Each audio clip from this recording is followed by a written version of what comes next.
Hello again, this is Preheat. Welcome back to another World of Warcraft video. So today we're going to be talking about Devastation Evoker in the War Within. In this video, we'll cover the hero talents, which one you should pick, what sort of talents you're going to run with that, what sort of stats you're going to look for, gearing, trinkets, augmentation versus devastation, the rotation, and really anything else that you need to know as a Devastation Evoker in the War Within. This information is based on sims and how the game is currently, so as always, things could change, and tuning is fickle. So if you're watching this video in the future, there's a good chance that something has changed. To start things off, we're going to be playing Scale Commander currently because Flame Shaper is very behind. Whenever you're leveling up, make sure to choose Scale Commander and then run it down mid here, pick all of these talents up immediately, going for maneuverability. Once you have that talent, you're going to want to go down the left side and pick up Melt Armor. Then you're going to want to switch over to the right side. You can either choose Unrelenting Siege here or Hardened Scales if you need more survivability. That choice is up to you. But once you've picked those, just go ahead and fill out the rest of the tree. So Scale Commander is interesting because it gives us two main things. One of those is Mass Disintegrate, which you've already seen me use in the intro to the video. That's where our Disintegrate is going to hit multiple targets whenever we use an empowered spell and also deal more damage in single target. That will also cause these dragons to fly by and do bombardments. They have a neat sound effect, although it is a little bit annoying to hear all the time.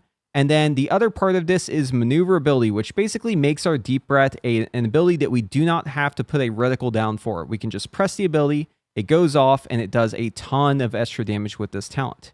We also have Melt Armor. This is another bonus of Deep Breath. It basically causes our enemies to take 20% increased damage from our Disintegrate and our bombardments. And since we'll be casting a lot more Disintegrates in the War Within, this is just a really fantastic talent and is enough to push Deep Breath to the point where we actually want to pick up Lay Waste and Onyx Legacy in single target. When it comes to a single target build, this is what we would be looking at here. Obviously, you would want to pick up Eternity Span if there's more than one target.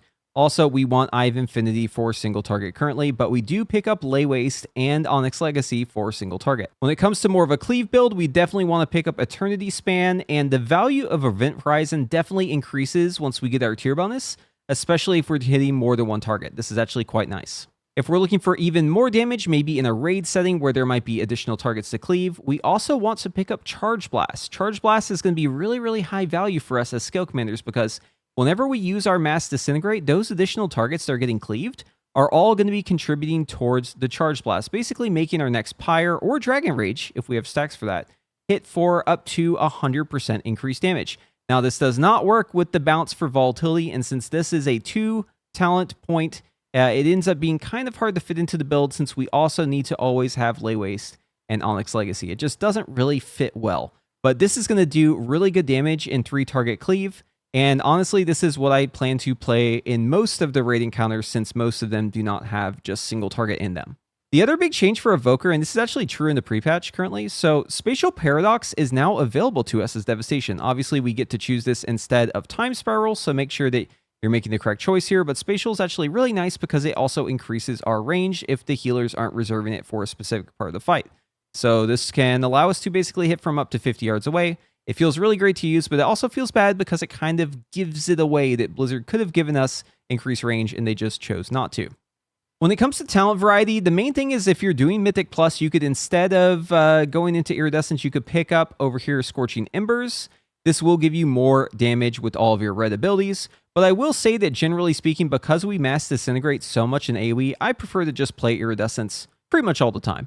When it comes to our best stats as Devastation Evoker, it's kind of the same story as it has been on live for a while. We're going to want crit above everything else.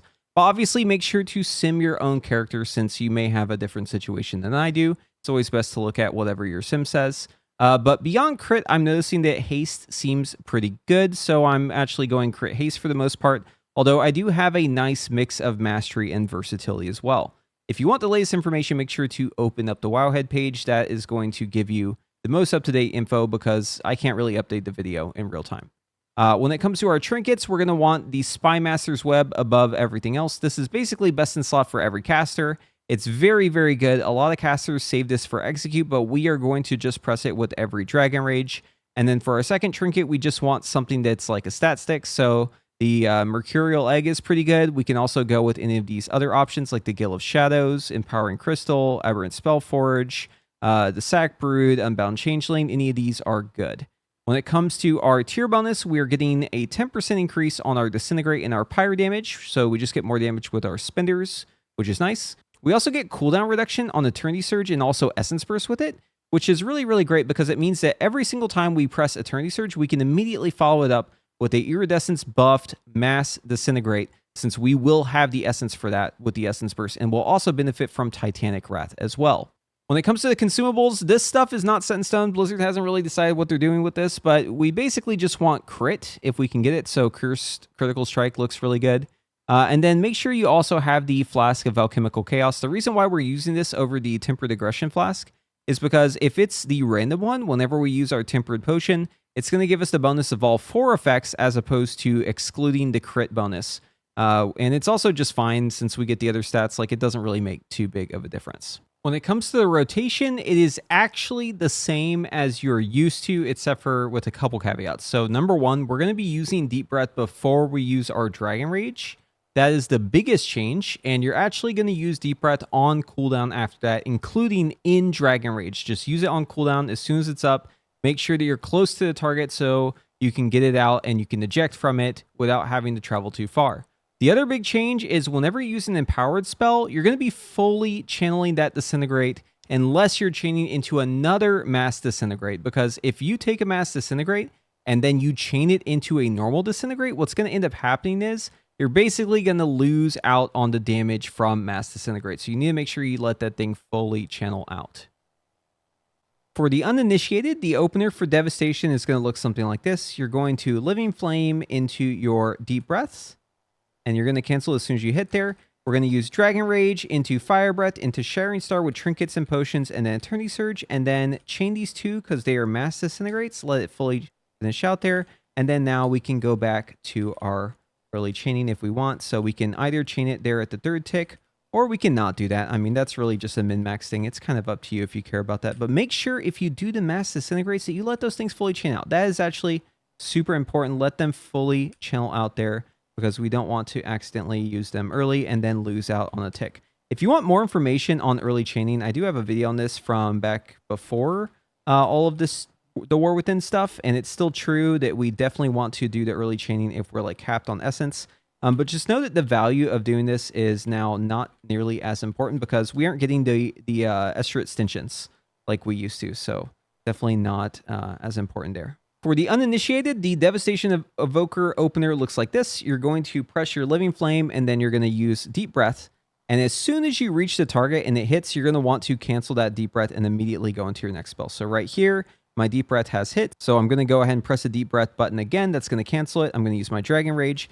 And then here we're going to cast Fire Breath, Shattering Star, Eternity Surge. And with that Shattering Star, that's where we'd use our potions or trinkets if we have them. So here it goes. Fire Breath into Shattering Star, trinkets, potions, Eternity Surge.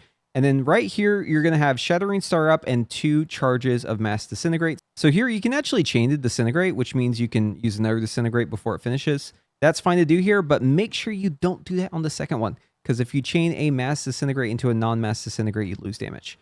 So right here, I chain it, which means pressing the spell again. After that penultimate tick here, I'm going to let this one fully finish out though, as you can see. And then now we're just going to go back to normal disintegrating. And here I'm capped on essence, so I'm going to use this next disintegrate a little sooner, but this is just a super min-maxy thing. You don't really have to do this. Just know that this is something that you can do, pressing another spell to interrupt your disintegrate, or pressing another disintegrate to interrupt the one you're on. Early is totally fine if you're capped on essence, but don't do it with mass disintegrate. Again, just don't do that. And then right here, our Eternity Surge is coming up, so I'm going to go ahead and cancel my Disintegrate with it, and then I'm going to tip the scales on my second Fire Breath here. And then, again, we want to let these things fully channel out. So, yeah, we can chain this one because it's a Mass Disintegrate into another Mass Disintegrate. But right here, we do not want to press Shattering Star, okay? So we're going to let this thing fully finish out first. Okay, and then right here, we'll Shattering Star. And then we just go back to Disintegrating. We can actually early chain during these if we want. We can actually do it right here on the third tick if we want to. But I honestly am trying to break this habit because of the Mass Disintegrate thing. Until they fix this, I feel like it's better to just maybe err on the side of caution. But here, yeah, I use my last Eternity Surge, let this thing fully chill out. And then I have my Fire Breath here, and then Deep Breath is going to be up, so we're going to go and Deep Breath after this. Cancel it out instantly. You notice how I'm actually playing kind of in melee? That's because I want to be able to use my deep breath and immediately break it and then go back to the rest of my rotation. You will feel like you are very immobile playing this build, unless you play the talent that gives you your hover back every time you use deep breath. That's honestly the only way to save it, because otherwise you're just kind of playing in melee and you're just stuck channeling Disintegrate the entire time. So yeah, that talent, it feels bad to pick because then you miss out on the avoidance on it, right? The 10% area reduction for the other talent, but I think it's pretty important to have the hover one for most situations if you can afford it, if you can survive, because it is just so much better to actually be able to hover around as you're fighting. But yeah, that's pretty much the gist of it in single target. So for AoE, it's a little bit hard to show on the dummies because they don't work with Mass Disintegrate still. But the idea is basically the same as before, except for after the Mass Disintegrates, we're just going to press a Pyre each time. So I'm going to go ahead and open up with my Deep Breath here. After my Deep Breath, I'm going to use Dragon Rage, do a Fire Breath, do a Mass Disintegrate here, pretend like I have Charge Blast, send this, use my Eternity Surge, use another Mass Disintegrate, Pyre afterwards, and then we're just going to spam Pyre pretty much until our powers come off cooldown here. So I'm going to tip the scales on this Fire Breath, boom, and then I will let this Mass Disintegrate fully channel. And then I'll throw out a Pyre, and then I'll do one Eternity Surge, do a Mass Disintegrate, let it fully channel out, and then Pyre, and then we just continue pyring. So we're just trying to make use of the Charge Blast stacks while also using Deep Breath on cooldown, and just trying to use our Mass Disintegrates well. Again, I can't use Mass Disintegrate on the target dummy. It just doesn't work, unfortunately. So whenever I press my power button and I press Disintegrate, just nothing happens. But you let it fully channel out, and then you do a Pyre. But yeah, you're just filling your AoE time with just Pyres pretty much. Just try to do as many Pyres as possible. That's going to be what you want to do at 4 targets, or if you have Charge Blast stacks, which every Mass Disintegrate, like under normal circumstance, should give you about 16 charges of Charge Blast. So that's almost double damage on the next Pyre. But yeah, that's pretty much it for AoE. All right, so yeah, as you can see, Devastation is very simple and straightforward, and it's actually very similar to what it was like before. Just make sure that you use your deep breaths, make sure that you fully channel those disintegrates. Let's talk about augmentation versus devastation. So right now, Augmentation Evoker looks like it probably does about the same damage as Devastation under most circumstances, under normal circumstances, but Augmentation, because it gains value whenever you have classes that are like really overpowered, if there's like a complete outlier in terms of the overall damage, Augmentation will gain value. So the worse the tuning is, the better Augmentation will be. Right now, it's looking like Augmentation does have targets that are maybe way better than the rest of the targets, like some Fury Arcane. So if that remains the same, then Augmentation will probably just do more damage than Devastation. But Devastation is actually not too far off when it comes to its damage. It's actually quite close. The biggest thing, though, is Augmentation has a lot of value in just like the group dynamic in Mythic Plus. It just gives a lot more to the group.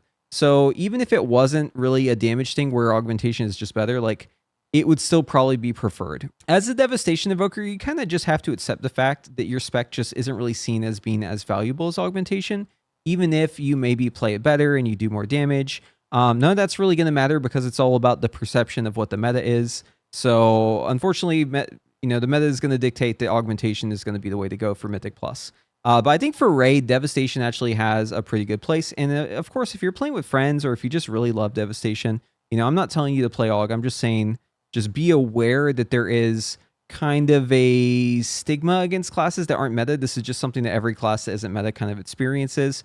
But Devastation probably feels that a little bit more because we don't really bring anything to the table that Augmentation doesn't, right? Augmentation has everything we have. So since they're meta, since we're not, it's definitely going to be a bit of a harder sell for the Mythic Plus environment. Maybe even Raid 2, honestly, like it depends on who you're playing with. But again, Devastation is not bad. It's just that Augmentation is a support and there's no other support in the game. So it's just, people are going to want the support. It makes them do more damage. It makes them feel better. It brings them utility. It gives them more healing, gives them more tankiness. There's just like, even if it's just a small amount, like it's enough where people will prefer you to play Aug in most situations. But ultimately, that's a decision that's up to you, right? So anyways, I hope this video prepares you for the War Within if you're looking to play Devastation. And if you like this video, be sure to give it a thumbs up. And if you want to see more of my content, be sure to subscribe to the channel and ring that notification bell. And hopefully I'll see you in the next one.